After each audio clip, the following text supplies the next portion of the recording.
doing in the miniature. Matte paintings are used primarily to avoid having to go out on location, and you can manipulate the matte painting almost infinitely. You can change the colors, you can change the time of day, you can change the clouds, and it gives a scene a big scope and takes it from an indoor studio look to an outdoor look.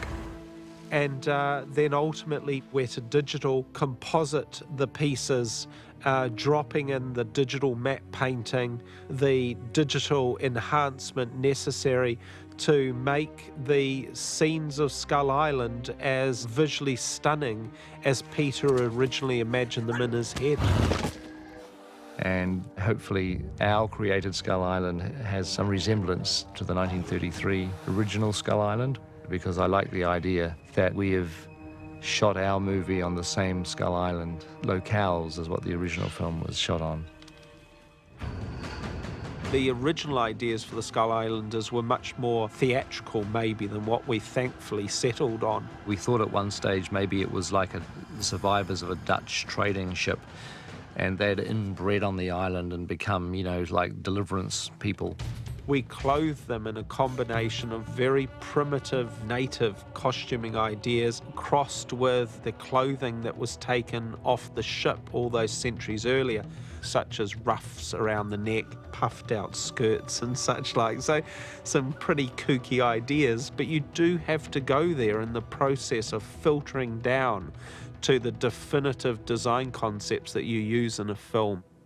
And, you know, we ended up trying to not be too fanciful.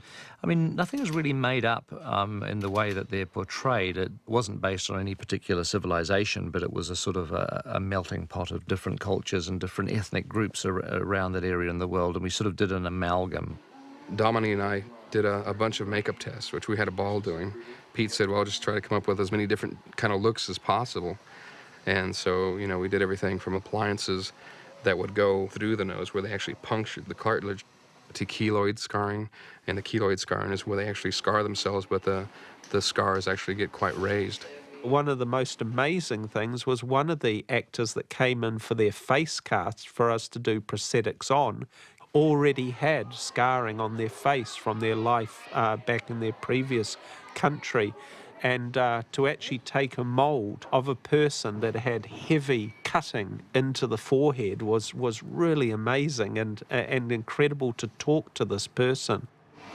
The way that they dress suggests that they really make use of whatever materials they can find to decorate themselves. And there's not a lot of materials that are available for them. Pete was the one who came up with the idea, I believe, of using that they use their own hair.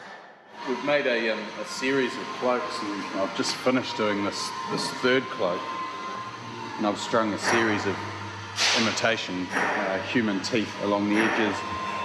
We also have the problem of hiding nudity. A very, very primitive race would not in any way care about it. But of course, because of the rating of the movie, we're trying to very carefully and subtly hide things under G-strings and so on.